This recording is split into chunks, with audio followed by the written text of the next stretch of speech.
ત્રણ છોકરા એના મરી ગયા, હું રબારીની માતા એવું કહું છું. સાચું ને ભાઈ? ત્રીજા નંબરનું ઘર વખાઈ ગયું હે ને? બરાબર.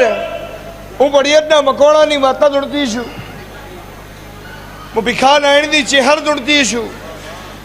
મારો દીવાનો રોમ હાજર છે. મને એવું કે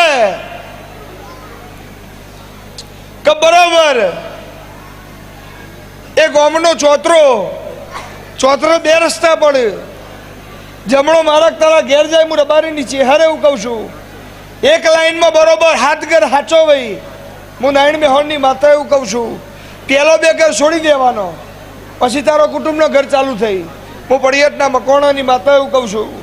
અને એક પગથિયું જમીનમાં દબાઈ ગયેલું, બે પગથિયો બહાર, તારી ઘરની ઓટવેળ હાચી હોય, હું રબારીની માતા એવું કહું છું.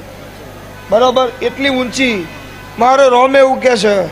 અને ત્રીજા નંબરના ઘરનું નખો જતું રહ્યું હોય અને ત્રણ દીકરા એના મરી ગયા હોય અને દેરુડા હોજું, તો મારું નાયણ મેહોણની માતાનું વેણ છે. તો કળિયુગમાં હું પડિયાદના મકોણાની માતાના કહેવાઉં. પગાળ હું પડિયાદના મકોણાની માતા.